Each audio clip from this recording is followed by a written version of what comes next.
Hello everyone, this is Shubham Grover और आप सभी का स्वागत है। कैसे हैं गाइज आप सभी? आ जाइएगा सेशन में। गुड मॉर्निंग है सभी को। अख्तर, अमित, प्रशांत, काजू, गुड मॉर्निंग। जय श्री कृष्णा सभी को। कैसे हैं? ऑडियो आ रहा है? क्लियर आ रहा है ऑडियो वीडियो? एक बार बताइएगा ज़रूर, उसके बाद ही सेशन को स्टार्ट करा जाएगा।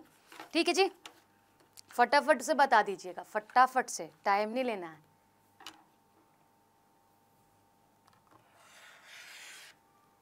चलिए बताइएगा, ऑडियो वीडियो क्लियर आ रहा है गाइस? राधे राधे पारुल। करें स्टार्ट फिर? All clear, all set to go. चलो चलते हैं फिर। इसके बाद आपका पहला सवाल लग चुका है, आंसर लगाने की कोशिश कीजिएगा। बहुत प्यारा सवाल है, स्वास्थ्य बीमा से जुड़ा हुआ है। ठीक है, अब हमने कल एक क्या करा था, एक क्वेश्चन लगाया था जब महाराष्ट्र के मैं आपको न्यूज़ बता रही थी, और महाराष्ट्र में मैंने बताया था कि एक योजना ऐसी है जो महिलाओं के लिए, एड्स से जो जूझ रही हैं उनको 1500 रुपये महीने जो है वो दवाई खर्च के रूप में गवर्नमेंट पे कर रही है। दूसरी मैंने आप लोगों को सीनियर सिटीजन्स 65 एज तक के जो है, जो मेंटली और फिजिकली सफ़र कर रहे हैं, उनको गवर्नमेंट प्रति माह 3000 रुपये देगी। तो वो कौन सी योजना थी? वो वायुश्री थी या फिर योग्यश्री थी? ये आप बताइएगा। अब ऐसा ही काम हमारी यूनियन कैबिनेट और केंद्रीय मंत्रालय द्वारा करा गया है। इसमें भी जो सीनियर सिटीजन्स है, बट एज क्राइटेरिया यहाँ पे थोड़ा सा डिफरेंट रख दिया गया है। आइए सवाल को समझते हैं। क्या कहता है भारत सरकार ने, जो सीनियर सिटीजन्स हैं उनके लिए कितने रुपए की स्वास्थ्य बीमा को मंजूरी दी है, यानी कि पर्टिकुलर हर एक सीनियर सिटीजन को कितने लाख का बीमा मिलेगा। हेल्थ इंश्योरेंस हम सभी कराते ना, जो जीवन, यानी कि अगर हम बीमार हो जाते हैं अपने जीवन में, तो हाँ, हमें फिर पे नहीं करना पड़ता, जो हम ऑलरेडी पे कर रहे हैं उसी से ही हमारा काम बन जाता है। जिस भी बैंक से, जिस भी ऑर्गेनाइजेशन से, कंपनी से हमने सर्विस ली है, they will provide the money, ठीक है, और द अमाउंट। तो बताइए ज़रा, क्या इसका करेक्ट आंसर जो है वह बन जाएगा? फटाफट बताएंगे। हाँ जी, योग्यश्री योजना बताई थी मैम। ठीक है, ओके। अच्छा, अभी क्या है यहाँ पर, भारत सरकार जो है वो सीनियर सिटीजन्स को जो पैसा दे रही है वो up to what, up to 70 years, है ना, जिनकी वर्ष क्या है, जिनकी आयु 70 वर्ष की है। हे भगवान, जिनकी आयु जो है वो कितनी है मैम? 70 ईयर्स और उससे अबव की है। तो इनको मिल रहा है health insurance. Health insurance, health insurance बोले तो कितने का? 5 लाख का। कितने का गाइस? 5 लाख का इंश्योरेंस जो है वह दिया जा रहा है। अब देखो यहाँ समझो, अब घर पे जब कोई बीमार हो जाता है और हेल्थ इंश्योरेंस नहीं ले रखा है, तो क्या होता है, हर एक व्यक्ति सफ़र करता है। उसके बाद एक तो व्यक्ति जो बीमार है वो हॉस्पिटलाइज्ड है, दूसरा व्यक्ति जो पैसे जुटाने में लगा है, तीसरा व्यक्ति जो कमाता है वो पैसे जुटाने में लगा है। तो एक तरीके से ये पारिवारिक मदद है, ना कि हम इसको कहेंगे कि एक सिंगल पर्सन के लिए किया जा रहा है भाई। ठीक, अब इससे फ़ायदा कितने लोगों को होगा और कितने फैमिलीज़ को होगा? तो देखो, फैमिलीज़ की अगर हम बात करते हैं या फिर प्रॉफिट की बात करते हैं, तो कितने लोगों को प्रॉफिट होगा? करीबन 4.5 करोड़ परिवारों को, है ना, लाभ जो होगा वो 4.5 करोड़ फैमिलीज को इससे लाभ होगा, प्रॉफिट होगा। और जो इलाज और जो बीमा दिया जाएगा, कवर करा जाएगा, वो 6 लाख या फिर 6 करोड़ से भी ज़्यादा सीनियर सिटीजन्स को जो इंश्योरेंस है या फिर जो बीमा है वो मिलेगा। बीमा मिलेगा कितने मैम?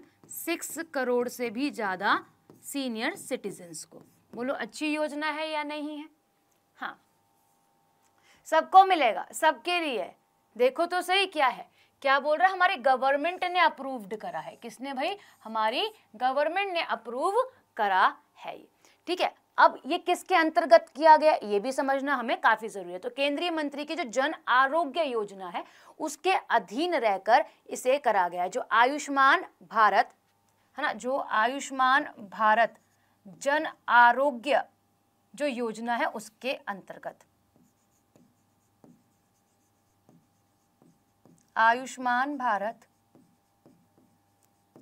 जो प्रधानमंत्री की क्या है योजना है उसके अंतर्गत, पीएम जन आरोग्य योजना, इसके अंतर्गत ये कार्य जो है वह किया गया है भाई। ठीक है जी, क्लियर है।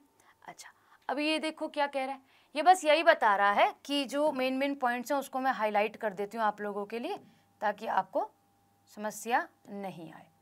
ठीक है, कह रहा है 4.5 करोड़ फैमिलीज को मदद मिलेगी, 6 करोड़ सीनियर सिटीजन से उनको मदद मिलेगी अप टू 5 लाख तक की।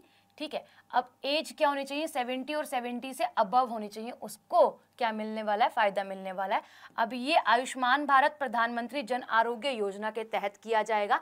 अब इसी के साथ ये भी है कि इनके लिए स्पेशल नए कार्ड्स भी बनाए जाएंगे, है ना, इनकी एज, इनके डॉक्यूमेंट्स को ध्यान में रखते हुए इन्हें नए कार्ड्स भी जारी करे जाएंगे, जिससे क्या होगा, हेल्प मिलेगी। ठीक है जी, यानी कि गवर्नमेंट क्या कर रही है यहाँ पे, सीनियर सिटीजन्स के लिए जिनकी एज 70 और उससे ज़्यादा की, उनकी मदद कर रही है। ठीक है, चलो अब देखो ये सवाल जुड़ा हुआ सेम इसी से ही है। कैबिनेट द्वारा जो अनुमोदित 5 लाख स्वास्थ्य बीमा कवरेज के लिए, यानी कि 5 लाख का जो हेल्थ इंश्योरेंस दिया जा रहा है वो कितनी मिनिमम एज के लिए दिया जाएगा, ये बताओ जरा। 65, 60, 70 या फिर 55?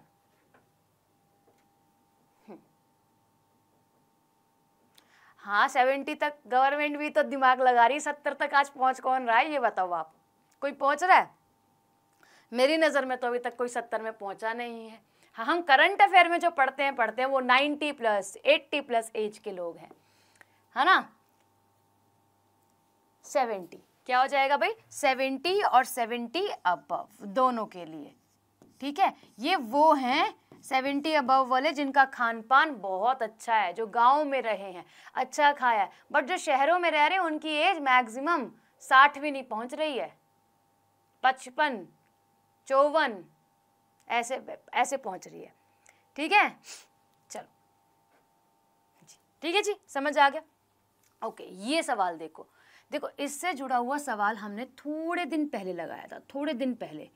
ठीक है, अब क्या है, कह रहा है कि हाल ही में किस देश ने 79वें महासत्र में संयुक्त राष्ट्र के सदस्य के रूप में सीट ग्रहण करी है। खाली सीट ग्रहण करी है, सदस्यता नहीं मिली है, ध्यान रखिएगा, सदस्यता नहीं मिली है, केवल और केवल यहाँ सीट ग्रहण करी गई है। 2 देशों के मध्य इस कंट्री को बिठाया गया, यानी कि यहाँ के जो राजदूत आए हैं उनको क्या किया गया है, सिटिंग दी गई है, only sitting, not membership. Membership के लिए बात करी जा रही है कि सिक्योरिटी काउंसिल के अंदर, है ना, क्या मिल जाएगा, 10 मई, अगली 10 मई को डिसीजन जो है वो दिया जाएगा, अगली 10 मई 2025 को डिसीजन दिया जाएगा। पर यहाँ पर 79वें महासत्र के लिए देखो, इसमें मैंने आपको थोड़े दिन पहले बताया कि ये सत्र के लिए हमारे देश के प्रधानमंत्री नहीं जा रहे हैं, कौन गए हैं हमारी तरफ, हमारे भारत की तरफ से लीड कर रहे हैं external affair minister S Jaishankar. पहला बात ये हो गया। दूसरी बात, थोड़े समय पहले मैंने आपको बताया था कि यूएसए ने क्या करा है, यूएसए ने वीटो पावर का इस्तेमाल करा था। वीटो पावर किसके पास होती है, जो सिक्योरिटी काउंसिल के 5 परमानेंट रिप्रेजेंटेटिव कंट्रीज है उनके पास क्या है, वीटो पावर है। अब वीटो पावर का इस्तेमाल करके पर्टिकुलर इसी देश को जुड़ने नहीं दिया था यूएनओ के अंदर। यूएनओ के अंदर कुल कितने सदस्य हैं, 193 कंट्रीज है मैम। लास्ट जो है 2011 में दक्षिण सूडान को जोड़ा गया था, 194th कंट्री बनने वाली थी पर्टिकुलर यही। इसके लिए क्योंकि आपको पता है हमास और इसका युद्ध चला, तो इसके करके यूएसए ने क्या करा, वीटो पावर का इस्तेमाल करा। वीटो पावर का इस्तेमाल करके इसको जुड़ने नहीं दिया। अभी भी सत्र में बैठने की अनुमति मिली है, सीट ग्रहण करी गई है, आपकी मेंबरशिप नहीं मिली है। ध्यान से गलत नहीं करना है, ध्यान से गलत नहीं करना है भाई, ध्यान से बताइए।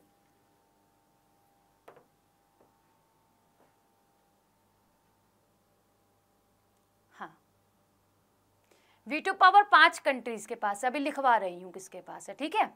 हाँ जी बादल नमस्ते, हाँ जी बताइए कौन सी कंट्री है। देखो सुनो, इस कंट्री को, ये जो बीच में खड़े हैं ना, है ना, किसके खड़े हैं, श्रीलंका और सूडान के मध्य सीट मिली है इन्हें।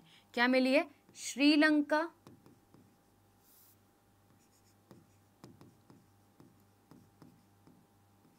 एंड सूडान के मध्य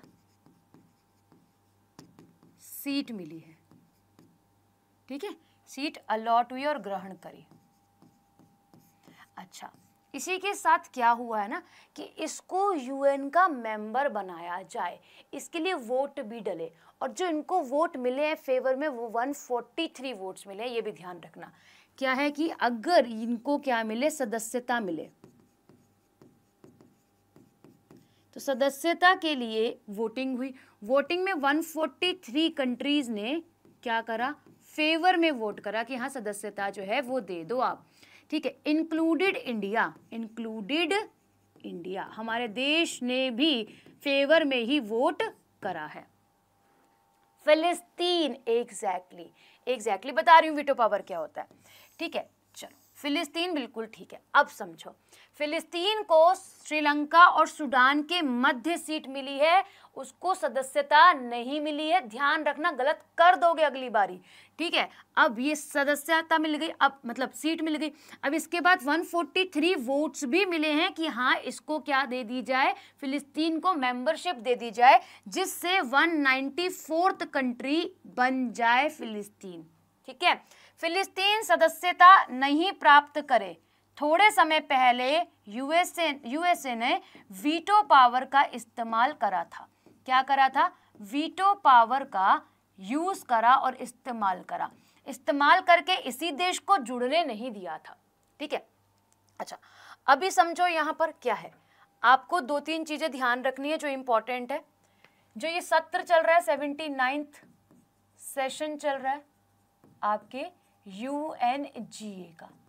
ठीक है, तो ये कहाँ चल रहा है मैम? न्यूयॉर्क के अंदर, है ना, जनरल असेंबली के ही अंदर चल रहा है। कब से लेकर कब तक? 10 से लेकर 24 सितंबर तक। जो हाई कह सकते हैं ना, जो सबसे बड़ा डिसीजन लिया जाएगा वो 24 सितंबर को ही लिया जाएगा। ठीक, उसके बाद हमारे भारत की तरफ से एस जयशंकर,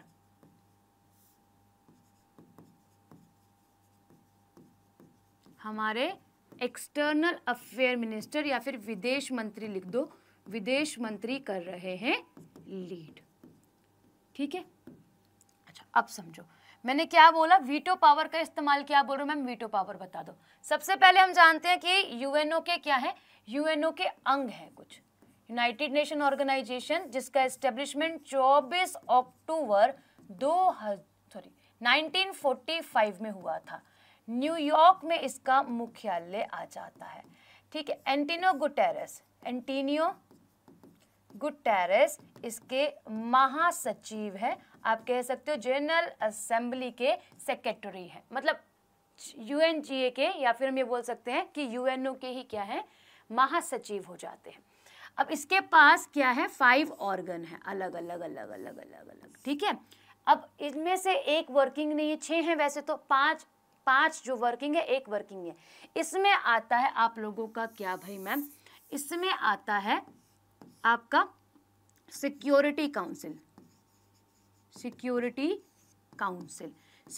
काउंसिल के पास जो मेंबर होते हैं वो होते हैं 15, जिनमें से 5 होते हैं परमानेंट और 10 होते हैं नॉन परमानेंट। जैसे हम राज्यसभा पढ़ते हैं, राज्यसभा में समय समय के अंतराल बाद क्या होता है, आपकी सदस्यता बदलती रहती है, 2/3 1/3 जो सदस्यता है वो हटती रहती है 2-2 साल के बाद। ऐसे ही इसी के अंदर होता है।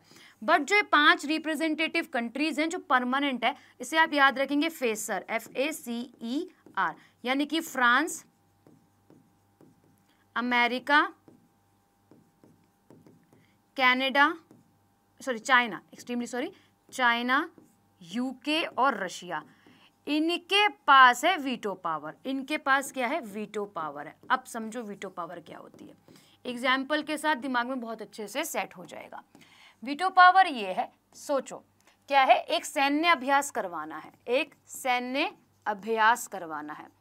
ठीक है, सैन्य अभ्यास करवाना है, आपकी क्या है, सभी कंट्रीज की अनुमति जरूरी है। अगर एक भी कंट्री ने मना कर दिया ना कि नहीं ये नहीं हो सकती एक्सरसाइज, तो वो नहीं होगी। इतनी पावर है, पूरे सदस्य देश बोल रहे हैं हाँ हो जानी चाहिए, इनमें से 8 मेंबर की होनी चाहिए, हाँ इनमें से सभी की होनी चाहिए। एक भी देश अगर मना करता है ना तो ये सैन्य अभ्यास नहीं होगा, समझ रहे हो। ऐसे ही फिलिस्तीन के लिए बहुत सारे देश एग्री हुए, इन सभी देशों ने हाँ भरी। फिलिस्तीन को यूएसए ने मना कर दिया, अमेरिका यानी कि यूएसए ने मना कर दिया, तो फिलिस्तीन जुड़ा ही नहीं। इतनी पावर है इनके पास, ठीक है, क्लियर, समझ गए, क्लियर है आपको, समझ आ गई वीटो पावर क्या है। ओके चलो आगे चलें फिर अगले सवाल की तरफ। देखो अब ये क्या कहता है, फिलिस्तीन ने 79वें महासभा सत्र में संयुक्त राष्ट्र के सदस्य देशों में स्थान प्राप्त किया है, बैठक वाला है ना। संयुक्त राष्ट्र सुरक्षा परिषद में फिलिस्तीन की संयुक्त राष्ट्र सदस्यता स्थिति पर पुनर्विचार करने के लिए प्रस्ताव के पक्ष पर कितने वोट पड़े हैं, भाई बताएंगे जरा कितने वोट पड़े हैं। कि अगर ये क्या कर ले, सुरक्षा परिषद यानी कि आप जिसको बोलते हो सिक्योरिटी काउंसिल, इसमें सदस्यता ये प्राप्त कर ले, ठीक है, तो इसके लिए कितने वोट डालने की बात करें, यानी कि एक नॉन परमानेंट कंट्री बनेगी। वो जो 10 कंट्रीज है ना उनमें से एक कंट्री बनेगी, एक देश बनेगा, जैसे कि बाकी सभी मेंबर हैं यूएनओ के। ए भगवान है कहाँ तू अख्तर, क्या बात कर रहे हो, अभी मैंने बताया, मैंने लिखा नहीं, बस ये लिखा है।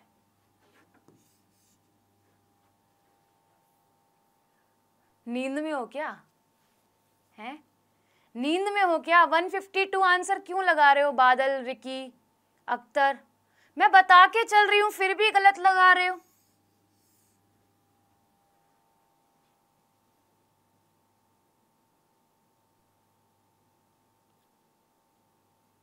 क्या हुआ है,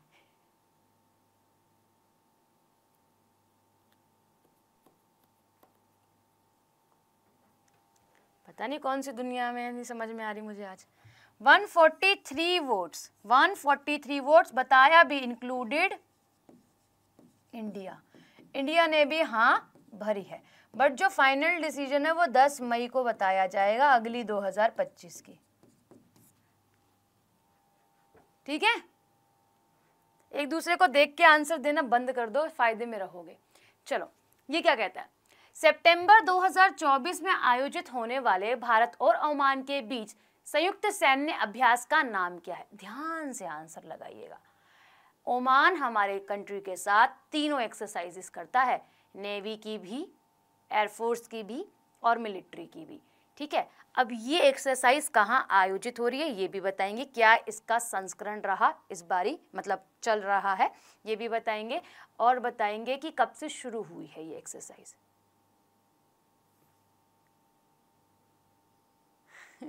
अच्छा अमित, चलिए बताइए।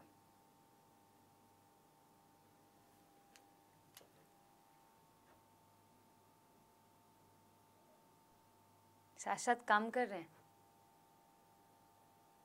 Very good. आप नए हो गणेश वर्मा, स्वागत है आपका। हाँ बताइए, डी एक्सरसाइज अल नज, हाँ ओके, और डी डी डी, ठीक है, डी आंसर आप सभी ने बिल्कुल सही बताया। अब समझो मैम, ये एक्सरसाइज जो स्टार्ट हुई थी 2015 में शुरू हुई है। इस बार का जो एडिशन है, संस्करण है, जो आयोजित करा जा रहा है वो आपका 5th है। कौन सा है, 5th एडिशन है, ठीक है। कब से लेकर कब तक ये एक्सरसाइज चल रही है, तो आज क्या है 13, तो आपका 13 सितंबर से 27 सितंबर तक इसका आयोजन करा जा रहा है। कहाँ पे मैम, ओमान के अंदर। कहाँ पर जी, ओमान के अंदर ये एक्सरसाइज करी जा रही है, ठीक है। लास्ट एडिशन जो हुआ था वो भारत के अंदर हुआ था, यानी कि अल्टरनेट चलता है, अल्टरनेट होस्टिंग करी जाती है, ठीक है। जो लास्ट एडिशन हुआ है वो आपके इंडिया में राजस्थान के अंदर आयोजित करा गया है। डी ऑप्शन बिल्कुल सही है। क्या है भाई, डी ऑप्शन बिल्कुल सही है, ठीक है जी। चलो अब ये एक्सरसाइज क्या कहती है, ये ऑपरेशंस किए जाते हैं डेजर्ट एनवायरनमेंट के अंदर। जो डेजर्ट एनवायरनमेंट है ना उसके अंदर ऑपरेशन करे जाते हैं। एक मिनट रुकना यार, ब्लिंक आया क्या? नहीं आया, ठीक है ना। जो आपका एक्सरसाइज करी जाती है गाइस, ये किस में करी जाती है? डेजर्ट एनवायरनमेंट में, यानी कि थल सेना से जुड़ी है, मिलिट्री एक्सरसाइज है। तो मिलिट्री एक्सरसाइज कहाँ? जमीन पे करी जाएगी, बट एरिया जो चूज करते हैं, जो ऑपरेशन परफॉर्म किए जाते हैं वो कहाँ होते हैं? डेजर्ट, रेगिस्तान के अंदर आपको देखने के लिए मिलते हैं। ठीक है जी, ठीक, 27 सितंबर तक है, ठीक है। अच्छा, अगला, अब ये देखो क्या बात करता है, ध्यान से आंसर लगाएगा। ओमान वायुसेना, देख लिया यहाँ पे, वो क्या थी? ये आपकी मिलिट्री की एक्सरसाइज थी, है ना। ये आपकी मिलिट्री की एक्सरसाइज थी जो ओमान के बीच ही हो रही है। अब यहाँ देखो क्या कहते हैं, भारतीय वायुसेना और रॉयल ओमान वायुसेना के बीच वायुसेना अभ्यास जो कहला रहा है आप सभी का एस्ट्रन ब्रिज 7 कहाँ आयोजित किया जा रहा है? अब ये बताएंगे। देखो आपने जाना मैम इसने तो थल के साथ भी कर ली, वायु के साथ भी कर रहा है। मैम पानी वाली कब करेगा नेवी? तो नवंबर 2024 के अंदर, यानी कि आने वाले समय में करी जाएगी। पर साथ साथ वायुसेना की भी चल रही है और मिलिट्री की भी चल रही है, थल सेना की भी चल रही है। बताएंगे भाई मैस्कट में किया जा रहा है या फिर आप लोगों का सलालाल के अंदर करा जा रहा है, कहाँ पर आप लोगों का ये एक्सरसाइज को अंजाम दिया जा रहा है भाई, बताइए। ये वाली काजू देखो कहाँ से कहाँ तक होगी, ये 11 सितंबर से, ये 11 सितंबर से चल नहीं रहा भाई, रुको, ये 11 सितंबर से 22 सितंबर में आयोजित होगी, ठीक है। और ये इस बारी का आप सभी का क्या है? 7th एडिशन है, जो कि यहाँ पे खुद बता रहा है, चल गया। 11 सितंबर से 22 सितंबर के मध्य आयोजित करी जाएगी, पहला। दूसरा एडिशन कौन सा है मैम? 7th एडिशन है। कौन सा है जी? 7th एडिशन ये आप लोगों का बन जाता है। अच्छा, हमारी भारतीय वायुसेना क्या लेकर पहुंची? MiG-29, जैगुआर, C-17 जैसे एयरक्राफ्ट और हेलीकॉप्टर्स और चॉपर लेके पहुंची है। MiG-29, जैगुआर, C-17 जैसे एयर जेट्स, फाइटर, चॉपर्स लेकर पहुंच चुकी है। कहाँ पर मैम? ओमान के अंदर आयोजित जो है वो कहाँ हो रही है मैम? ओमान में। तो दोनों की दोनों एक्सरसाइज कहाँ आयोजित हो रही है? ओमान के अंदर। कहाँ पर जी? ओमान के अंदर। गलत आंसर है। ये आप लोगों की जो पीछे एक्सरसाइज पढ़ाई है ना मैंने आपको, वो, यानी कि अगर हम बात करें सलालाल की तो सलालाह की, तो ये आप लोगों की यहाँ आयोजित हो रही है ओमान में। बताएंगे अभी आंसर? गलत आंसर दे रहे हो। नसीम अल बहार, बहुत बढ़िया हिमांशु। बताइए गाइस।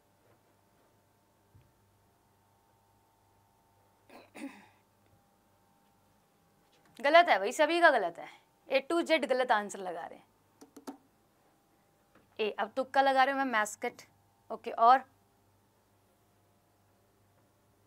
ये है आपका मसीरा द्वीप, यहाँ आयोजित करी जा रही है। कहाँ भाई मैम? मसीरा द्वीप में आयोजित करी जा रही है। अब मैम नेवी की भी बता दो, साथ ही साथ तीनों निपट जाए। तो ओमान और इंडियन नेवी और ओमान की नेवी,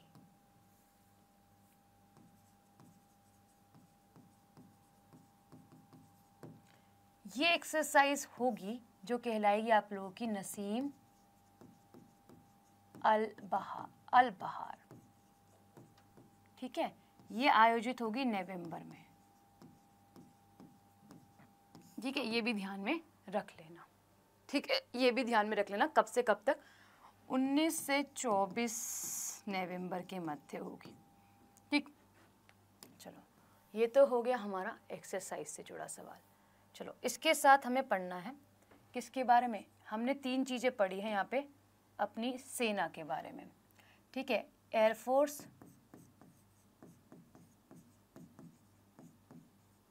नेवी और हमारी मिलिट्री, यानी कि हम लिख सकते हैं मिलिट्री लिख देते हैं।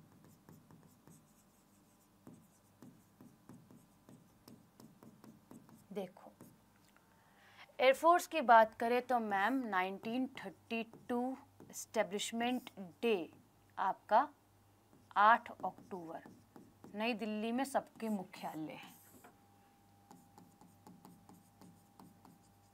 ठीक है।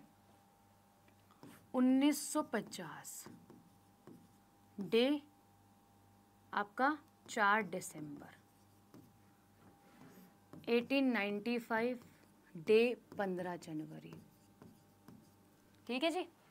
अच्छा, अभी हमने जाना था कि ये तीनों सेनाओं के हमारे उप प्रमुखों ने क्या करा है, यहाँ भी और यहाँ भी। हम समझ रहे हैं तरंग शक्ति एक्सरसाइज को,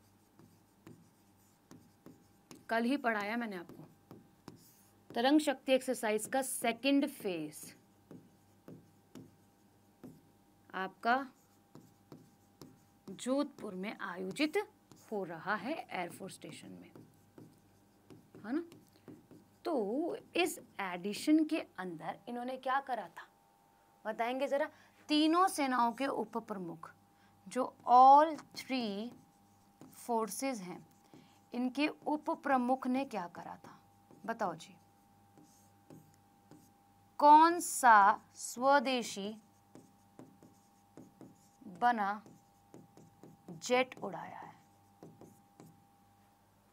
तो इट्स तेजस। कौन सा? इट्स तेजस। उड़ाया नहीं उड़ाया बताओ, कल बताया है, बताया ना, हाँ ठीक है जी। अच्छा क्लियर। हमने नेवी से कल एक सवाल लगाया था कि रशिया क्या कर रहा है, रशिया अपनी ओशियन एक्सरसाइज को कर रहा है, ओशियन 2024 एक्सरसाइज को कर रहा है, जो मैंने बताया था प्रशांत महासागर से लेकर भूमध्य सागर के मध्य यानी कि इन दोनों के बीच आयोजित कर रहा है, जिसमें कैस्पियन सी भी आएगी, आर्टिक ओशन भी आएगा, ये सब इसके अंदर इंक्लूड है। क्या है? चाइना के साथ मिलकर कर रहा है और यूएसए को धमकी भी दे रहा है कहीं ना कहीं, ठीक है। फिर हमारी मिलिट्री की तो हमने समझा था अभी पर्वत प्रहार हमारी लद्दाख के अंदर आयोजित करी गई है थोड़े समय पहले ही, ठीक है। ओके चलो आगे चलते हैं। ये देखो क्वेश्चन अच्छा है, बहुत प्यारा क्वेश्चन है। क्या कहता है? कह रहा है जरा बताइएगा कि हाल ही में किस राज्य में दूसरा मेरी सटिक्का दल वन खोजा गया है। तो ये आपका क्या है? वन है, हाँ, दलदलीय वन, जहाँ पे आपको हॉर्नबिल जैसे एनिमल फाइंड आउट होते हैं। हालांकि हम बात करें ऐसे क्षेत्र हमें कर्नाटका में, केरला के अंदर देखने के लिए मिलते हैं, बट ये दूसरा जो फाइंड आउट करा गया है वह कौन से राज्य के अंदर करा गया है?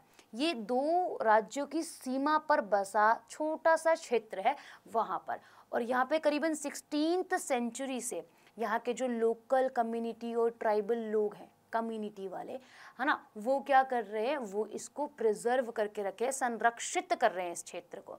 यहाँ पर क्या पाया गया? ये ऐसा दलदलीय क्षेत्र है, यहाँ पर भगवान शिव की पूजा भी करी जाती है। ऐसा मानना है कि यहाँ भगवान शिव का वास है और शिव की पूजा भी करी जाती है। बताइए जरा। वेस्ट बंगाल वाले आंसर गलत दे रहे हैं। अच्छा, तुम सुंदरबन सोच के आंसर लगा रहे हो क्या? गुड मॉर्निंग भाई निशु। तुम सुंदरबन सोच के तो आंसर नहीं लगा रहे हो, बताओ, लगाइए भाई आंसर।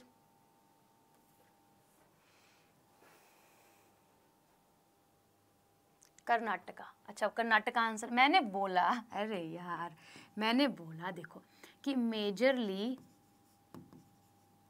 ये एरिया फाइंड होते हैं केरला एंड कर्नाटका में। अब मेजरली तो फाइंड होते ही हैं, तो तुमने आंसर अब कर्नाटका को ढूंढ लिया है जी। गलत है, ये भी गलत है और ये भी गलत है, ठीक है। अच्छा मैम, ये वेस्टर्न घाट को इंक्लूड कर रहे हैं ये भी, और जो आंसर है वो भी क्या कर रहा है, वो वेस्टर्न घाट को इंक्लूड कर रहा है। ठीक है, माना जाता है जो यहाँ के आप लोगों के लोकल कम्युनिटी के लोग हैं वो इसको प्रिजर्व कर रखे हैं, और यहाँ पर पूजा भी करी जाती है जो भगवान शिव की जाती है।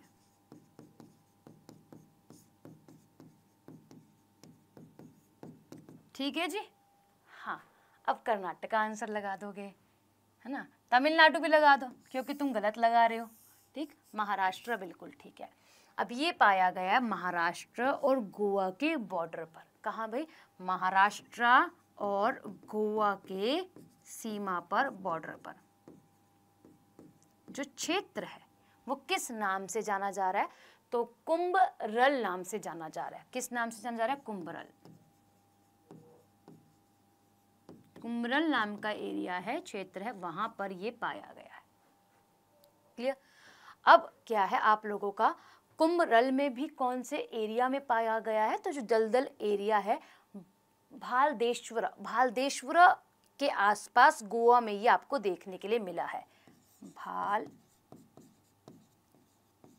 भालदेश्वर के अंदर आपको देखने के लिए यह जगह मिली है। तो राइट आंसर महाराष्ट्र। क्या हो जाएगा? महाराष्ट्र। Good morning Kuldeep. ठीक है, समझ आ गया आपको? राइट आंसर क्या है आप लोगों का? महाराष्ट्र। यहाँ पे 16th सेंचुरी से क्या करी जा रही है? पूजा करी जा रही है, अनुष्ठान जो है वे करे जा रहे हैं लॉर्ड शिवा को ध्यान में रखते हुए। ठीक है जी, क्लियर? अच्छा, महाराष्ट्र की अगर हम बात करें तो महाराष्ट्र से कल एक सवाल लगाया गया, इस बड़ा प्यारा सा, बताएंगे क्या लगाया था हमने सवाल? पहला क्वेश्चन था क्लास का, बताओ। ऑल द बेस्ट, अच्छा करके आओगे। हाँ जी प्रतीक, बिल्कुल ठीक है। बताएं भाई, महाराष्ट्र से कल एक सवाल लगाया है बहुत सुंदर सा, वो सवाल क्या कहता है? पहला सवाल था क्लास का, उसमें हमने इतनी सारी चीज़ों को जोड़ा, इतनी सारी चीज़ों को समझा था। वो क्या सवाल था? महाराष्ट्र में आप लोगों के 80% आदिवासी जो स्टूडेंट्स हैं उनके लिए क्या ओपन हो रहा है? ट्राइबल और आदिवासी ट्राइबल यूनिवर्सिटी। बताई थी आपको मैंने, कल ही पढ़ा हमने, ज़्यादा पुराना तो हुआ नहीं है। महाराष्ट्र में आप लोगों का नए राज्यपाल बने और उन्हीं के द्वारा ये घोषणा करी गई है।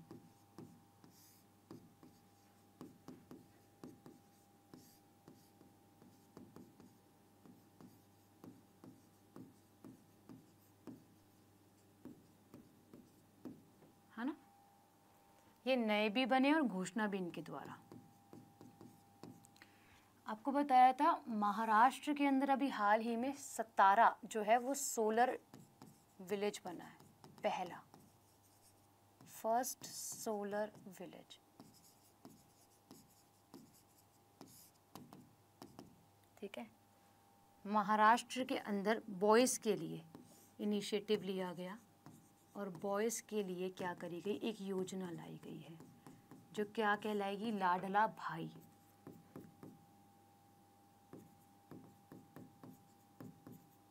है ना, भाऊ योजना जिसको आप लोग कह रहे हो, है ना, भाई के लिए भाऊ योजना।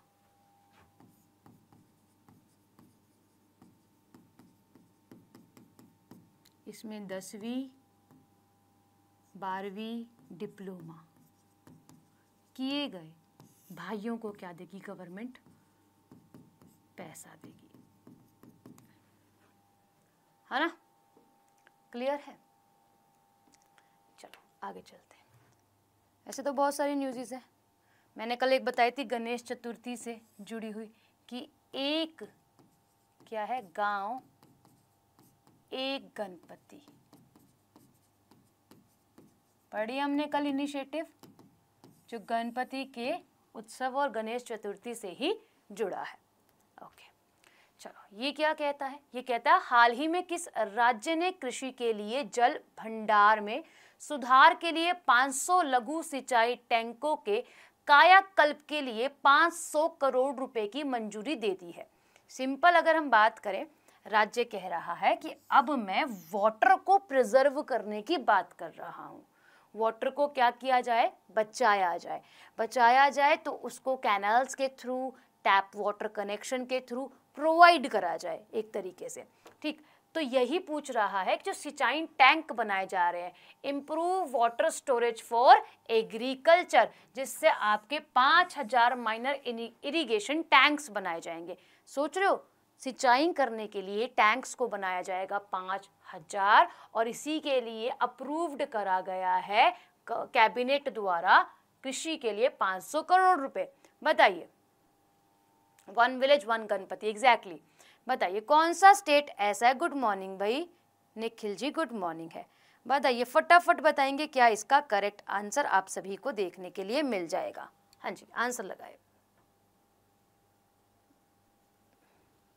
तुमको कर्नाटका बहुत पसंद है, बार बार कर्नाटका आंसर लगाते हो, तो कर्नाटका से एक न्यूज जान ही लो फिर अब तुम, जब कर्नाटका आंसर लगा रहे हो बार बार। कर्नाटका के अंदर आप सभी का जो इलेक्ट्रॉनिक व्हीकल्स हैं वो चार्जिंग पॉइंट्स हैं, चार्जिंग स्टेशन है इनके लिए, तो इसमें टॉप करा है। फिलहाल एक न्यूज़ जान लो। हाँ, आंध्रा गलत, और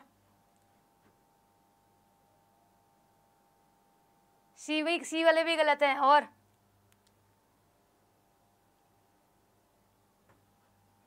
देखो क्यों हो रहा है मैम, एग्रीकल्चर के लिए और वाटर स्टोरेज के लिए एंड मैनेजमेंट के लिए, इसीलिए काम हो रहा है। अब ये जो 500 करोड़ रुपए मिल रहे हैं, है ना, इसको समझ लेते हैं कि 500 करोड़ कौन कौन दे रहा है, क्योंकि 500 करोड़ एक बिग अमाउंट है, छोटा अमाउंट नहीं है। सोच के देखो, हमको अगर 1 करोड़ मिल जाए तो कितने मजे आ जाएंगे, है ना।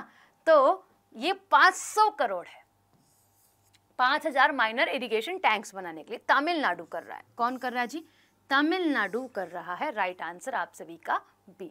अब ये जो फंड इनिशिएट हो रहा है, ये क्या क्या इंक्लूड कर रहा है या फिर कौन कौन इन्हें दे रहा है, इसे समझ लेते हैं। तो 250 करोड़ रुपए दिए जा रहे हैं। 250 करोड़ आपका स्टेट बजट द्वारा, यानी कि स्टेट द्वारा, और 250 ही करोड़ आप लोगों का कौन दे रही है, स्टेट फाइनेंस कमीशन दे रही है। ठीक है, जो 500 करोड़ रुपए का आवंटन है, इसे डिवाइड करा गया है, यानी कि दिया जो जा रहा है फ्रॉम स्टेट, है ना, जो राज्य है या फिर राज्य जो बजट है उसके साथ है 250 करोड़, और 250 करोड़ ही आप लोगों का स्टेट फाइनेंस कमीशन।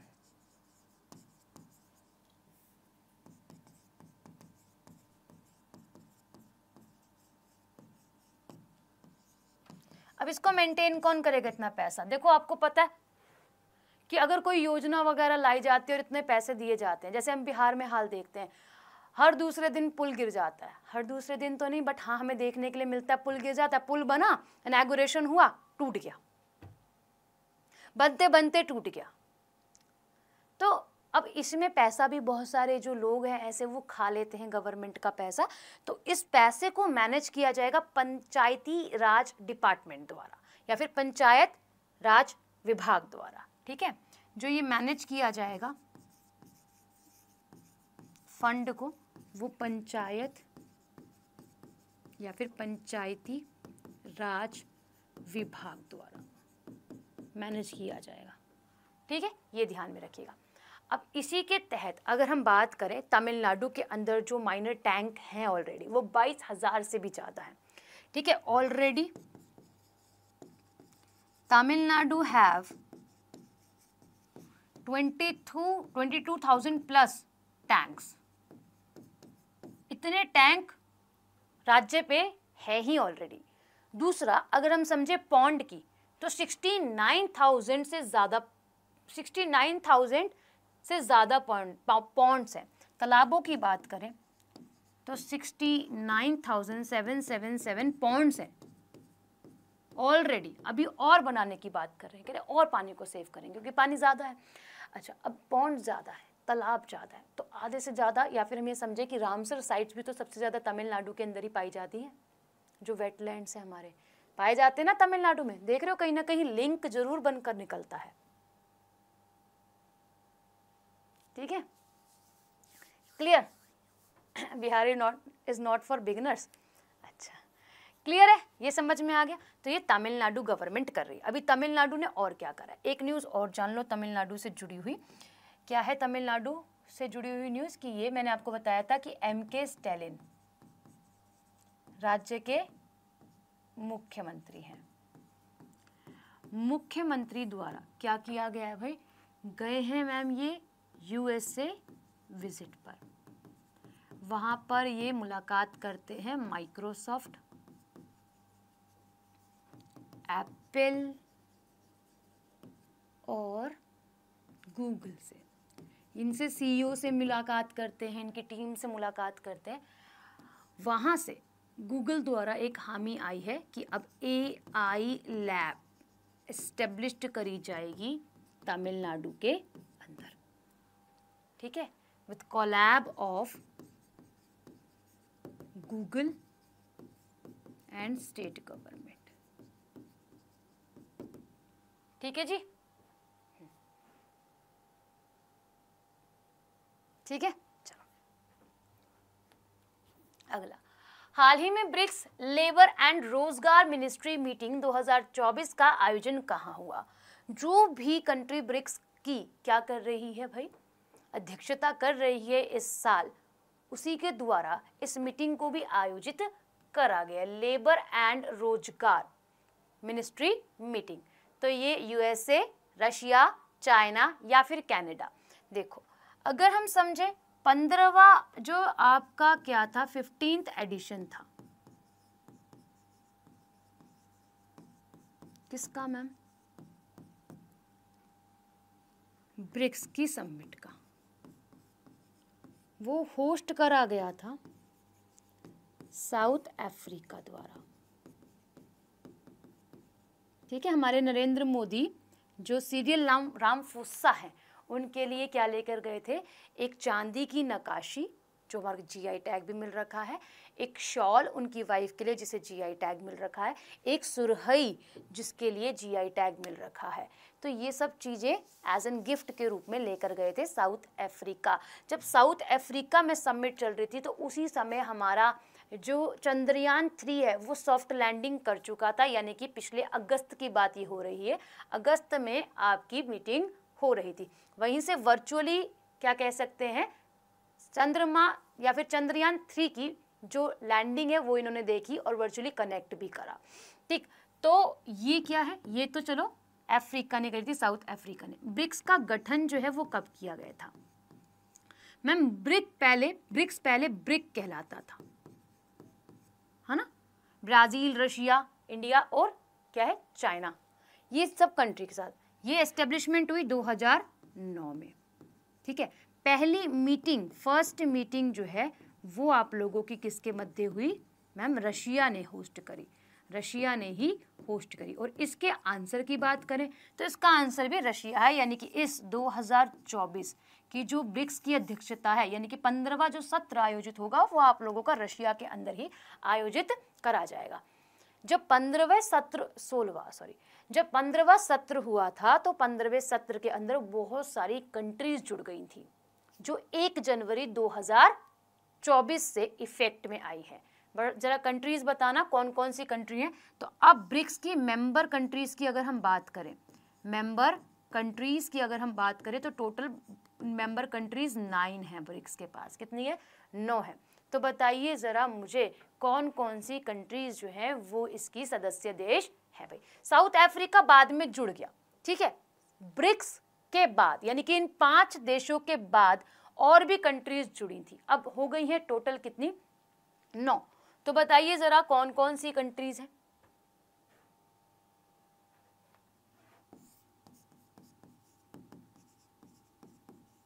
सोची नाम की जगह है गाइज यहाँ पर, और उस सोची नाम की जगह पर ब्रिक्स की अध्यक्षता जो है या फिर लेबर एंड रोजगार मिनिस्ट्री की जो मीटिंग है वे हो रही है भाई। बताएंगे, दीजिए answer.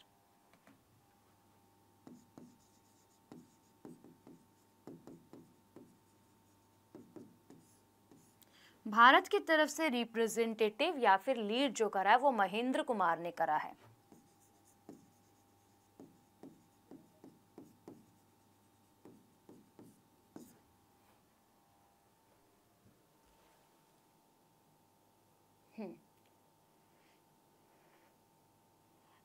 African, Egypt, Ethiopia, UAE. UAE है, इथोपिया है, इजिप्ट है। और अर्जेंटीना ने क्या बोला था कि हाँ मैं सदस्यता लूंगा, बट बाद में उन्होंने मना कर दिया। अर्जेंटीना के साथ ऐसे ही हुआ था। तो अगर हम मेंबर्स की बात करें कि साउथ अफ्रीका के बाद अब टोटल कितने मेंबर हो गए हैं, जिसमें से ईरान, इजिप्ट, इथोपिया, यूएई आ जाते हैं। ईरान, इजिप्ट, इथोपिया, यूएई, ये कंट्रीज जो है इसकी क्या है, सदस्यता प्राप्त कर चुके हैं। हालांकि अर्जेंटीना ने अपना पैर और स्टेप बैक करा था, ठीक है, कि हम सदस्यता नहीं ले सकते। और ये जो मेंबर बने हैं ब्रिक्स के साथ, वो मैम आपके 1 जनवरी 2024 से इफेक्ट में आए हैं। डिसाइड कर लिया गया था इसी वाली मीटिंग के अंदर, ठीक है। चलो अगला सवाल, भारत में मौसम और जलवायु पूर्वानुमान में सुधार के लिए केंद्रीय मंत्रिमंडल द्वारा अनुमोदित मिशन का नाम क्या है। देखो, जैसे अभी हमने जाना क्या है कि तमिलनाडु क्या कर रही है मैम, वाटर टैंक्स बनाने की बात कर रही है। पर अभी हमारी गवर्नमेंट क्या चाह रही है, पूरी अगर यूनियन मिनिस्ट्री की बात करें तो ये चाह रही है जलवायु परिवर्तन। अब जलवायु परिवर्तन बहुत ज़्यादा, और इस बार कह रहे हैं कि ठंड बहुत ज़्यादा जल्दी पड़ेगी और ज़्यादा कड़ाके की ठंड पड़ेगी, है ना, जैसे स्नो फॉलिंग हो जाएगी इंडिया के अंदर, ठीक। तो अभी बात रखी जाए कि पूर्वानुमान लगाना, देखो इससे क्या क्या फ़ायदे होंगे। फ़ायदे, बेनिफिट्स को काउंट करा जाए तो एग्रीकल्चर के फॉर्म में पहले पता होगा तो उस हिसाब से ही फसल जो है वो बोई जाएगी। दूसरा, सैटेलाइट्स, सैटेलाइट्स क्या करेंगी, यहाँ पर जो भी मिशंस वगैरह भेजना है वो भी हेल्प करेगी। तीसरा, अगर क्या हो रहा है मौसम का पूर्वानुमान, लोगों को इन्फॉर्मेशन जो है वो जल्दी जल्दी मिल जाएगी। और अगर हम बात करें एनवायरनमेंट, फिर डिफेंस, इन सबको मदद मिलने वाली है। तो इस काम से, यानी कि मौसम और जलवायु पूर्वानुमान में सुधार के लिए केंद्रीय मंत्रिमंडल द्वारा एक मिशन चलाया गया है। अब इस मिशन को जो है वो एआई और मशीन लर्निंग के साथ चलाया जाएगा।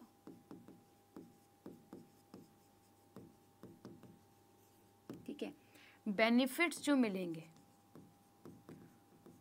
बेनिफिट वो सर्वल सेक्टर्स में मिलेंगे, जैसे कि मैम एग्रीकल्चर,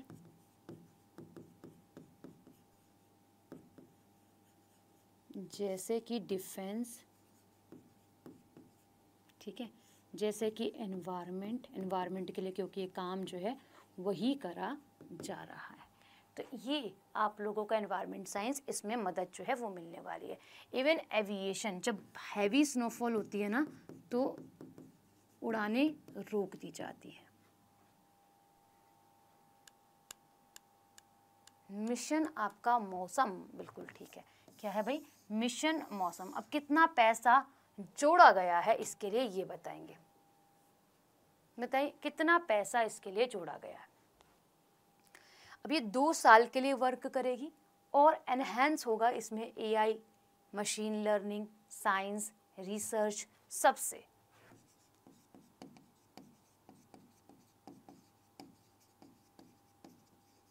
ठीक है, यहाँ पे क्या मिलेगी, इन सबसे मदद मिलेगी, इन सब की क्या मिलेगी, सर्विस मिलेगी। बजट में इसकी बात भी रखी गई है।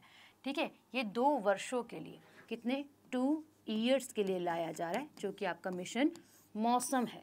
ठीक, तो ये कितने करोड़ों की लागत के साथ लाया जा रहा है, 2000 करोड़ की। 200 करोड़ तो नहीं है, देखो बताओ ज़रा, 200 करोड़ है या फिर 2000 करोड़ है, ये आप बताओ। इस लागत के साथ क्या किया जा रहा है, इसको लाया जा रहा है ताकि हम एनवायरनमेंट के बारे में ज़्यादा से ज़्यादा ज्ञान प्राप्त कर सके। देखो जो सैटेलाइट्स भेजी जाती है मेजरली अर्थ ऑब्जर्वेटरी सैटेलाइट, अभी भेजी गई थी EOS 8 भेजी गई थी ना, किसके द्वारा, हमारे इसरो द्वारा। ये सबसे छोटे रॉकेट SSLV के सहारे भेजी गई थी। तो किसके लिए, अर्थ को ऑब्जर्व करने के लिए, अर्थ में क्या चल रहा है, क्लाइमेट चेंज जो हो रहा है उसके बारे में ज्ञान प्राप्त करने के लिए। क्योंकि कभी मौसम एकदम से बदलता है, कभी बहुत ज़्यादा गर्मी हो जाती है, ग्रीन हाउस इफेक्ट है, पॉल्यूशन है, बहुत सारी चीज़ें हैं, तो उसको कंट्रोल और देखने के लिए, ऑब्जर्व करने के लिए। ठीक है, 200 तो बहुत कम है मैम। अच्छा 2 लाख बना दें, चलिए ओके। ये क्या है, ये सवाल देखो, कौन सा देश बच्चों की सुरक्षा के लिए सोशल मीडिया के उपयोग की न्यूनतम आयु लागू करने के लिए कानून लाने की योजना बना रहा है। सबसे पहले EU यानी कि यूरोपियन यूनियन लेकर आया, जो नाबालिग 18 वर्ष, हम इंडिया में ये काउंट करते हैं 18 ईयर से कम के बच्चे हैं। ठीक है, तो उनके लिए कानून लाया गया कि उनके लिए सोशल मीडिया जो है वो ना एक्टिव हो, वो यूज़ ना करें, करते हैं तो क्राइम है। अच्छा, वो असफल रहा, यानी कि इससे पहले जो यूरोपियन यूनियन लेकर आया है इसी चीज़ को, वो फेल हुआ है, ये जान लेते हैं। अभी यहाँ पे डिसाइड करी जा रही है एज ग्रुप, यानी कि यहाँ पे पर्टिकुलर कंट्री क्या चाह रही है कि अब हम एज क्राइटेरिया को सेट कर रहे हैं 14 to 16, यानी कि मतलब इतना अनुमान है, या तो 14 वर्ष और उससे कम के बच्चे, या फिर 16 वर्ष तो उससे कम के बच्चों को क्या किया जाएगा, सोशल मीडिया जो है उससे दूर रखा जाएगा। आप सभी आज देख ही रहे हो, है ना, क्या देख रहे हो, छोटे छोटे टिड्डे टिड्डे से बच्चे रील्स बना रहे हैं, स्कूल भी नहीं जा रहे हैं, रील्स बनाने में लगे हुए हैं। लाइफ देखो कितनी बदल गई है आफ्टर कोविड, क्योंकि सब घर पर है, घर पर होने के बाद एंटरटेनमेंट का कोई ना कोई सोर्स चाहिए। हर कोई यूट्यूब, हर कोई क्या कह सकते हैं यहाँ पर इंस्टाग्राम, पहले तो टिकटॉक था तो बैन कर दिया, बहुत अच्छा हो गया, बट सारा क्राउड इंस्टाग्राम पर शिफ्ट हो गया है। तो आप देख रहे हो इतने छोटे छोटे से बच्चे हैं, है ना, उनका जीवन कहाँ जा रहा है, उन्हें पता ही नहीं, उनको पता है रील बना के मैं जीवन चला लूँगा। कब तक चलाओगे, कब तक, बोलेंगे कि इतना हम जुटा लेंगे कि अपना बुढ़ापा जो है वो निकाल लेंगे। पर फिर भी देखिए, अगर हम यहाँ पे समझें तो एक डेटा लिया गया मिलियंस के लोगों में, है ना, कहाँ पर, यहीं पर मिलियंस के लोगों में, और ये डेटा बताता है कि इस कंट्री के अंदर 26 मिलियन जो लोग हैं, 26 मिलियन जो लोग हैं, उनमें से जो 80% है उससे भी ज़्यादा लोग क्या है, सोशल मीडिया पर एक्टिव हैं, यानी कि सोशल मीडिया का इस्तेमाल कर रहे हैं। और एज भी देखी गई 12 वर्ष से 17 वर्ष तक के जो बच्चे हैं, है ना, इन सब के अकाउंट हैं, अपने अपने पर्सनल अकाउंट है यूट्यूब पर। अगर वो गाइडलाइंस भी फॉलो नहीं करे तो कुछ ना कुछ तो कर ही रहे होंगे, है ना, जैसे यूट्यूब के लिए अपनी गाइडलाइंस है, ठीक। उसके बाद आप लोगों का इंस्टा पर इनके अपने अकाउंट है भाई, पर्सनल, और 80% से ज़्यादा जनता एक्टिव है 24/7। टिड्डे तो बहुत छोटे होते हैं, मतलब समझ गए ना, बिल्कुल छोटे छोटे बच्चे, स्कूल गोइंग बच्चे हैं। एक कपल सा है, मेजर क्या बोलूँ मैं, एक कपल है, छोटे से बच्चे के कपल है, दे आर लव बर्ड्स, ठीक है।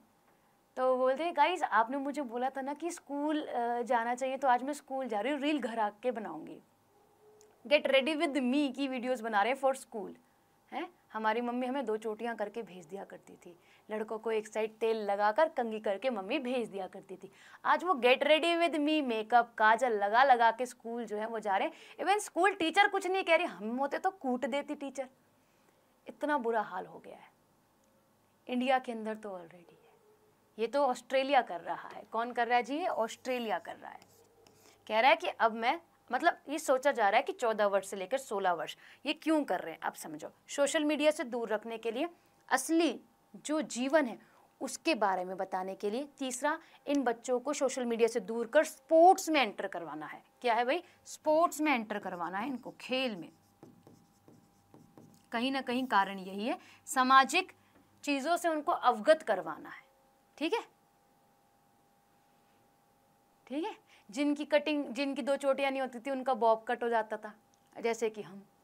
ठीक है, तो क्या है, स्कूल जाते थे अच्छे से बच्चे बनकर, ये नहीं कि गेट रेडी विद मी की जो आजकल रील्स देखने के लिए मिल रही है। अच्छा, केंद्रीय मंत्रिमंडल ने पीएम ई ड्राइविंग योजना के तहत कितने करोड़ रुपए का प्राविधान किया है? यानी कि अगर हम समझे यहाँ पर रूल्स, ट्रैफिक को ध्यान में रखते हुए, और हम कह सकते हैं ट्रांसपोर्ट को ध्यान में रखते हुए नए नए नियम भी आ रहे हैं और नई नई चीज़ों को कैसे हम इम्प्लीमेंट करें वे भी आ रहा है। तो अब कितने करोड़ रुपए जो हैं वो आप लोगों के लिए इस योजना के लिए लाए जा रहे हैं, जो पीएम ई ड्राइविंग और ड्राइव योजना कहला रही है, बताइए।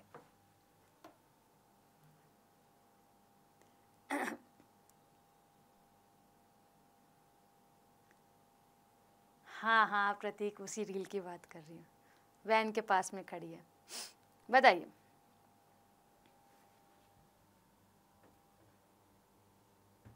कितने की योजना है?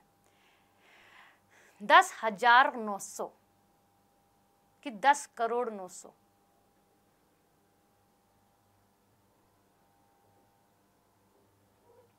बताइए। देखो इसमें क्या है ना, जैसे कि एम्बुलेंस हैं, ट्रक्स हैं, वैन हैं, कार हैं, जो इलेक्ट्रॉनिक व्हीकल्स का इस्तेमाल कर रहे हैं, चार्जिंग बैटरीज का इस्तेमाल कर रहे हैं, उसको बढ़ावा देना है ना। कहाँ जाना, उसको बढ़ावा देना है। इसीलिए आपकी पीएम ई ड्राइव योजना को लाया गया। एक हम कह सकते हैं क्रांति है इस जगत के अंदर। तो अगर हम समझे 10,900 करोड़ रुपए की लागत के साथ अब यहाँ पर वर्क जो है वो किया जाएगा, ये भी 2 वर्ष के लिए, फिलहाल के लिए। ये स्थान ले रही गई, एक फेम प्रोग्राम आया था, एक फेम प्रोग्राम आया था, और फेम प्रोग्राम आया था जो आपका मार्च 2024 तक चला है। अब उसकी जगह पर इस योजना को लाया जा रहा है। ठीक है, इसमें क्या होगा, जो इलेक्ट्रॉनिक व्हीकल है, ठीक है, और जो चार्जिंग स्ट्रक्चर है उसको बढ़ावा दिया जाए। ठीक है जी, क्लियर। जो आप लोगों के 2 व्हीलर्स और 3 व्हीलर्स हैं, 2 और 3 व्हीलर्स हैं, ठीक है, जैसे कि आपकी ऑटो, ठीक है, जैसे कि आपकी कार, एम्बुलेंस, ठीक है, और भी ट्रक्स जो इस्तेमाल कर रहे हैं इलेक्ट्रॉनिक यानी कि ईवी का, इलेक्ट्रॉनिक व्हीकल्स जो इन श्रेणी के अंदर आ रहे हैं, उनके लिए काफ़ी ज़्यादा हेल्पफुल है। और आगे भी एनकरेज करना है सभी को कि इलेक्ट्रॉनिक व्हीकल्स को यूज़ करें। ठीक है, काजू ने बता दी, मनीष, है ना। ओके, अगला ये देखो, ये कितना अच्छा क्वेश्चन है। इससे एक और क्वेश्चन निकल कर आएगा जो आपको शायद से याद होना चाहिए, है ना। बहुत टाइम पहले पढ़ाया था जून जुलाई के समय पर। देखिए, सितंबर 2024 में नागालैंड के किन जिलों में इनर लाइन परमिट लागू किया जाएगा? परमिट समझ रहे हो ना, हम जानते हैं परमिट क्या होता है, कि अगर कोई vehicle, for example I am in Haryana and I want to go Rajasthan, और मेरे पास कोई एक ऐसा लोडिंग ट्रक है या फिर लोडिंग व्हीकल है, तो मैं क्या कर रही हूँ, हरियाणा से राजस्थान, राजस्थान से हरियाणा, और भी स्टेट्स में जो है वो जा रही हूँ, आ रही हूँ, तो क्या होगा, मुझे परमिट चाहिए। परमिट यानी कि अनुमति चाहिए उस स्टेट के अंदर जाने की और आने की, क्योंकि मैं व्यापार कर रही हूँ, है ना। क्या कर रही हूँ, व्यापार कर रही हूँ। तो एक डॉक्यूमेंट चाहिए दोनों देशों में, दोनों स्टेट्स के अंदर ट्रैवल करने के लिए। अब तो भारत वाली ट्रेन प्लेट भी आ गई है कि आप घूम सकते हो पूरे इंडिया के अंदर, वो बात अलग है। अब यहाँ पर अगर हम समझें तो ये क्या है, नागालैंड के अंदर अगर आप जा रहे हो एज एन टूरिस्ट के फॉर्म में, तो नागालैंड ने क्या लगा दिया है, इनर लाइन परमिट को ला दिया। यानी कि ये कह रहे हैं कि अगर आप हमारे स्टेट के अंदर आ रहे हैं, घूमने के पर्पज से आ रहे हैं, तो आप एक ऑफिशियली डॉक्यूमेंट या फिर ऑफिशियल डॉक्यूमेंट लेकर आए, वो डॉक्यूमेंट के जरिए ही आप एंटर कर पाएंगे हमारे स्टेट में। यानी कि जो नॉन नागा क्या है, सिटीजन्स हैं, उनके लिए अब आए तो हमारी प्रकृति, हमारे इकोसिस्टम को खराब ना करें। अगर उल्लंघन करते हैं तो फाइन लगाया जाएगा उन पर। अभी आपको बताना है कि कौन कौन से जिलों के अंदर इसे लागू कर दिया है, कोहिमा, मौन और फेक के अंदर कर दिए गए। दीमापुर, चुमोकेदियम और न्यूलैंड के अंदर, या फिर आप लोगों के कौन कौन से जिलों के अंदर इसको स्टैब्लिश कर दिया। देखिए, इससे जुड़ा हुआ एक सवाल मैं आपसे पूछती हूँ, ऐसा कौन सा स्टेट है जिसने टूरिस्ट के लिए अब मैंडेटरी कर दिया है कि अगर वो हमारे स्टेट में आते हैं, टूरिस्ट आते हैं, तो उनके पास उनका गार्बेज बैग होना अनिवार्य है, अगर नहीं है तो उन पे फाइन लगेगा। चाह रहे हैं कि हमारे इकोसिस्टम को, हमारे पर्यावरण को खराब ना करा जाए। घूमने आ रहे हो घूमो, आप खा रहे हो पी रहे हो खाओ, बट गंद जो है वो मत फैलाओ, क्योंकि आप तो घूम के चले गए टूरिस्ट प्लेस पर, बट जो दूसरे आने वाले हैं वो सफ़र कर रहे हैं, और ऑलरेडी जो स्टेट के लोग हैं वो सफ़र कर रहे हैं। बताइए।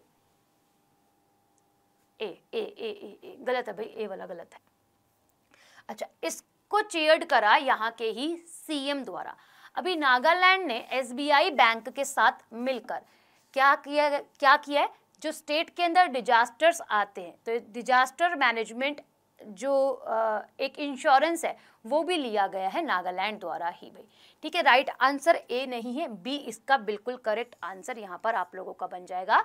दीमापुर, चुमोकेदिया और न्यूलैंड, ये क्या है आप सभी के, ये आप लोगों के वे जिले हैं जहाँ पर परमिट चाहिए। अगर आप ऑफिशियली आ रहे हो, जितने भी दिन के लिए आ रहे हो, जो नॉन नागाज पर्सन है, जैसे हम नागालैंड चले गए तो नागालैंड में घूमकर आए हैं, अच्छा प्लेस है, ठीक है, हिली क्षेत्र है, तो वहाँ पर हम गंद ना फैलाएं। अगर फैलाएंगे तो वही गलत होगा, और ये गंद ना फैलाने का लिए ही क्या कर रहे हैं, इस परमिट को मांग रहे हैं। क्लियर? हाँ, बहुत बढ़िया हिमांशु। तो मैंने जो सवाल पूछा कि गार्बेज बैग लेकर आना है, वो सिक्किम और हिमाचल प्रदेश ने करा है, कि अगर आप हमारे स्टेट के अंदर आ रहे हैं तो गार्बेज बैग को लेकर आए। ये दोनों काम, मतलब ये दो स्टेट्स द्वारा करा गया, और ये एक अच्छा इनिशिएटिव है। इवन उत्तराखंड के अंदर भी इसे एप्लीकेबल, हर स्टेट के अंदर एप्लीकेबल कर ही देना चाहिए, हर स्टेट में। तो इन्होंने कैटेगराइज्ड कराया गाइस, कैटेगरी 1, कैटेगरी 2, कैटेगरी 3 के अंदर, ठीक है, कौन कौन से एरियाज को लेकर। इन्होंने ये भी बताया है जो लोग पहले से रह रहे हैं उनके लिए टाइम पीरियड और गाइडलाइंस भी चालू करी है, 1963, 1979 इस तरीके की, ठीक है, इसको लेकर। अच्छा, अब ये देखो क्या कहता है, राष्ट्रीय जलमार्ग शुल्क, अगर हम बात करें इसके अकॉर्डिंग, यानी कि इसके अंदर क्या किया गया, एक संशोधन किया गया जो 2008 का एक क्या था आपका रूल था। आप कहाँ जाते हो, आप टोल क्रॉस करके दूसरे स्टेट्स में और दूसरे हम कह सकते हैं जिलों में भी एंटर करते हो, तो क्या होता है ना कि आप किसी भी लेन के अंदर घुस जाते हो जो सही मिलती है, वो बात अलग है, इमरजेंसी लेन्स को छोड़कर। ठीक, तो अब यहाँ पर क्या कर दिया, यहाँ पर दो चीज़ें एप्लीकेबल कर दी हैं। जैसे कि आप डेली ट्रैवल करते हो हाईवे पर 20 किलोमीटर तक का, तो वो फ्री है। ठीक, दूसरा क्या कर दिया, दूसरा ये कर दिया, अगर आप उससे ऊपर ट्रैवल करते हो 20 किलोमीटर से ऊपर, यानी कि उस हाईवे पर रोज़ाना, तो आपको जो चार्ज है वो पे करना पड़ेगा। एक और इसके साथ इंक्लूड किया गया कि आप पर्टिकुलर लेन में ही चलेंगे। अगर आप जैसे कि कार की लेन है तो कार में ही चलेंगे, बस की लेन है तो बस में ही जाएंगे, एम्बुलेंस की तो एम्बुलेंस उसी में जाएंगी, कहीं से भी रास्ता देख के नहीं जाएगी, मतलब एम्बुलेंस को तो आई गेस हाँ ही है। ठीक, तो ये क्या है, ये आप लोगों के नए रूल्स के तहत नए नए संशोधन जो है वो किए जा रहे हैं। तो अब ये क्या कहलाएगा, वाहन जो है वो लेस किससे होना चाहिए, ये आपसे पूछ रहा है। संशोधन के अनुसार टोल प्लाजा पर समर्पित लेन का उपयोग करने के लिए वाहनों को किस प्रणाली से लेस होना चाहिए, तो ये आप लोगों का global navigation satellite system. Right answer आप सभी का बी।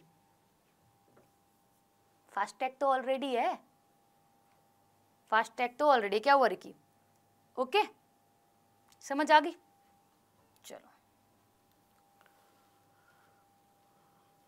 ये नेशनल हाईवे ट्रैफिक रूल्स हैं, हमारे जो नेशनल या फिर हम कह सकते हैं जो road and highway transport minister है वो है नितिन गडकरी, है ना। चलो, इस वाले सवाल को गृह कार्य के रूप में लेके जाएंगे।